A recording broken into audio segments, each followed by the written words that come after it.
नमस्कार साथियों। भारत एक ऐसा देश है जहां मानवता, समानता और भाईचारे की बात तो सदियों से की जाती आ रही है साथियों। लेकिन सामाजिक जीवन में जाति भेदभाव की दीवारें आज भी पूरी तरह समाप्त नहीं हो पाई हैं। मनुष्य की पहचान उसके कर्म, विचार और चरित्र से होनी चाहिए, परंतु समाज अक्सर उससे पहले उसकी जाति पूछ लेता है। यही समाज की सच्चाई है। कौन जात हो भाई जैसी संवेदनशील कविताएं हमें देखने को मिलती हैं। एक कविता जातिवाद पर तीखा व्यंग करते हुए मानव समाज को आईना दिखाती है। कवि सवाल पूछता है कि जब सभी मनुष्य एक ही ईश्वर की संतान है तो फिर ऊंच नीच और भेदभाव का आधार क्या है साथियों।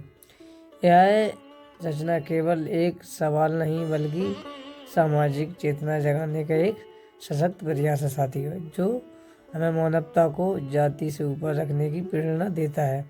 आइए इस कविता को हम पढ़ते हैं। कौन जात हो भाई? दलित हैं साहब? नहीं मतलब किस में आते हो? आपकी गाली में आते हैं साहब, गंदी नाली में आते हैं और अलग की थाली में आते हैं साहब। मुझे लगा हिंदू में आते हो। आता हो ना साहब, पर आपके चुनाव में क्या खाते हो भाई? एक दलित खाता है साहब। नहीं मतलब क्या क्या खाते हो? आपसे मार खाता हूँ साहब, कर्ज का भार खाता हूँ और तंगी में नून तो कभी अचार खाता हूँ साहब। नहीं मुझे लगा मुर्गा खाता हूँ ना साहब, पर आपके चुनाव में क्या पीते हो भाई? जो एक दलित पीता है साहब। नहीं मतलब क्या क्या पीते हो? छुआछूत का गम, टूटे अरमानों का दम और नंगी आंखों से देखा गया सारा भरम साहब। मुझे लगा शराब पीते हो।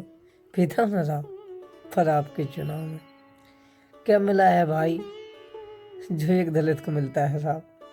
नहीं मतलब क्या क्या मिला है?